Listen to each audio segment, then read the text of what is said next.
একেবাৰে বেলেগে কৰিছে কোনোবাই কৰিছে মই নকৰো সকলো সিদ্ধান্ত দলৰ মজিয়াত ল'ব লাগে সকলো সিদ্ধান্ত দলৰ মজিয়াত আলোচনা হ'ব লাগে গতিকে আপোনালোকৰ মুখৰচব বাতৰিৰ কাৰণে মই কিয় হাতিয়াৰ হওঁ আপোনালোকৰ উত্তৰ একোৱে দিব নোখোজো মই আপোনালোকে আবেলিলৈকে মাৰিব পিজু হাজৰিকাৰ যি বিস্ফোৰণ আবেলি এপাই মাৰি দিব পিজু হাজৰিকাৰ বিস্ফোৰণ গতিকে মই কিয় বিস্ফোৰণ কৰোঁ মানুহ শান্তিত আছে গতিকে শান্তিত থাকক গকুৰ বৰ্মনদেও ঠিক আছে এই বিষয়ে নিশ্চয় মই ডিপাৰ্টমেণ্টৰ মন্ত্ৰী কিন্তু এইকেইদিন যেহেতু কোড অফ কণ্ডাক্ট চলি আছে আমি একোৱে সিদ্ধান্ত ল'ব নোৱাৰোঁ চাই চিন্তি আছোঁ যদি সঁচা হয় ডেফিনেটলি ষ্ট্ৰিক্ট একশ্যন লোৱা হ'ব দলৰ কথা আমি দলৰ মজিয়াত ক'ম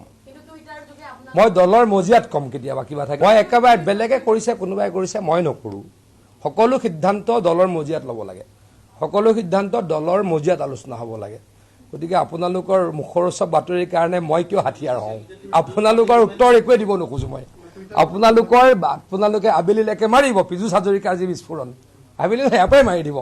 পিজু হাজৰিকাৰ বিস্ফোৰণ গতিকে মই কিয় বিস্ফোৰণ কৰোঁ মানুহ শান্তিত আছে গতিকে শান্তিত থাকক গকুৰ বৰ্মনদেও ঠিক আছে এই বিষয়ে নিশ্চয় মই ডিপাৰ্টমেণ্টৰ মন্ত্ৰী কিন্তু এইকেইদিন যেহেতু কোড অফ কণ্ডাক্ট চলি আছে আমি একোৱে সিদ্ধান্ত ল'ব নোৱাৰোঁ চাই চিন্তি আছোঁ যদি সঁচা হয় ডেফিনেটলি ষ্ট্ৰিক্ট একশ্যন লোৱা হ'ব